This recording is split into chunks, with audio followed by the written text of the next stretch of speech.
दोस्तों, सपने कौन नहीं देखता। हम सभी के कुछ सपने हैं। उन सपनों व मंजिल को राह बताने वाला कोई गुरु मिल जाए तो वह सपना पूरा करना और भी आसान हो जाता है। यदि मान लो वह गुरु चाणक्य हो तो आप पूरे साम्राज्य को उखाड़ फेंक सकते हो और अपना खुद का एक साम्राज्य बना सकते हो। जो मैं बात करने जा रहा हूँ वह सच में प्राचीन भारत के इतिहास में हुआ है। और क्या हुआ है आइए जानते हैं।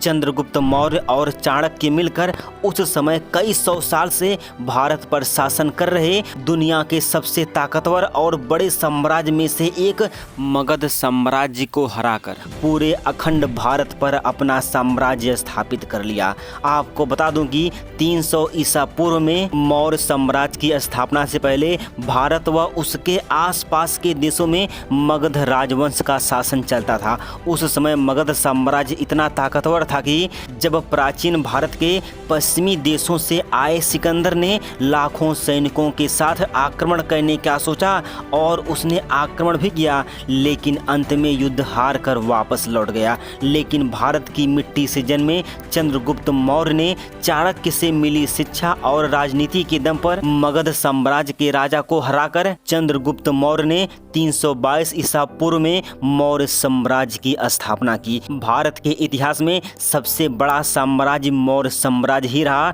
और सबसे ताकतवर साम्राज्य भी मौर्य साम्राज्य ही रहा। मौर्य साम्राज्य के बारे में सबसे ज्यादा हमें कौटिल्य का अर्थशास्त्र, मेगस्थनीज का इंडिका, विशाखादत्त का मुद्रा राक्षस, इसके अलावा बौद्ध ग्रंथ व जैन धर्म के धार्मिक किताबों में वर्णन मिलता है। और इसी में से एक विशाखादत्त की मुद्रा राक्षस में लिखा गया है कि मौर्य साम्राज्य के उदय का सबसे बड़ा कारण आचार्य चाणक्य का प्रतिशोध था, क्योंकि नंद वंश का अंतिम शासक घनानंद ने चाणक्य को भरे दरबार में बुरी तरह से अपमानित किया था और अपने इसी अपमान का बदला लेने के लिए आचार्य चाणक्य ने मगध साम्राज्य को पूरी तरह से समाप्त करने का प्रण लिया था। लेकिन उन्हें पता था कि वह एक योद्धा नहीं है जो मगध साम्राज्य को समाप्त कर सके। इसके लिए उन्होंने चंद्रगुप्त मौर्य को चुना। फिर क्या था, उन्होंने चंद्रगुप्त मौर्य को हर तरह की शिक्षा दी जिसके बल पर वह मगध साम्राज्य को हरा सके और एक नया साम्राज्य की स्थापना कर सके। इसके बाद चंद्रगुप्त मौर्य ने अपने खुद की सेना बनाई और मगध साम्राज्य पर आक्रमण करने का सोचा। उसका पहला आक्रमण मगध के पश्चिमी हिस्सों पर था जिसमें वह पराजित हो जाता है। जिसके बाद उन्होंने एक नई रणनीति बनाई और दूसरे राजाओं की मदद से मगध के उत्तर पश्चिमी हिस्सों पर आक्रमण किया और पंजाब का बहुत ही बड़ा क्षेत्र जीत लिया। लेकिन चंद्रगुप्त मौर्य द्वारा मगध पर सबसे बड़ा हमला 322 ईसा पूर्व में किया गया था। तब चंद्रगुप्त मौर्य ने अपने साथी राजाओं के साथ मिलकर मगध की राजधानी पाटलिपुत्र को घेर लिया। जिसके बाद मगध के राजा घनानंद और चंद्रगुप्त मौर्य के बीच एक लंबा युद्ध हुआ और चंद्रगुप्त मौर्य ने अपनी सूझबूझ से मगध को तहस नहस कर दिया और 321 ईसा पूर्व युद्ध में घनानंद को हरा दिया। तब जाकर चंद्रगुप्त मौर्य को मगध साम्राज्य का राजा चुना गया और मगध साम्राज्य का नाम बदलकर मौर्य साम्राज्य कर दिया गया।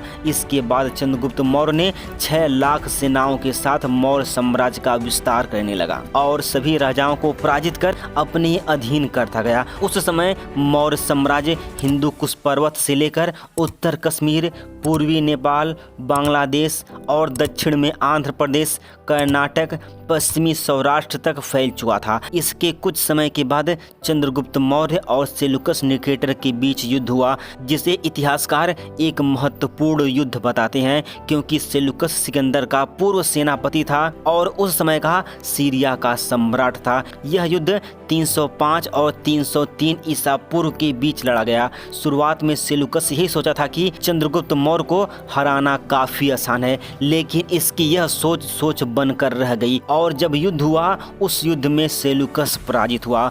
303 ईस्वी पूर्व में दोनों के बीच एक संधि हुई जिसमें सेल्यूकस अपने साम्राज्य से कांधार मतलब इस समय का अफगानिस्तान, फिर काबुल, बलूचिस्तान और अपने खजाने का बहुत बड़ा हिस्सा चंद्रगुप्त मौर्य के साथ कर दिया। और इसी संधि के फलस्वरूप सेल्यूकस ने अपनी पुत्री हेलेना का विवाह चंद्रगुप्त मौर्य के साथ कर दिया।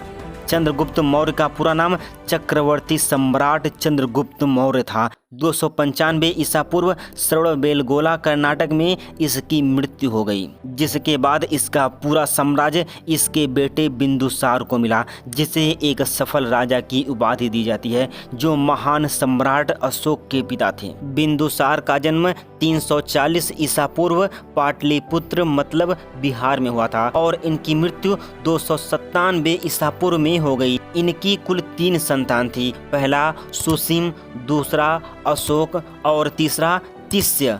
बस फिलहाल आज के लिए इतना ही। अब मिलते हैं अगले वीडियो में।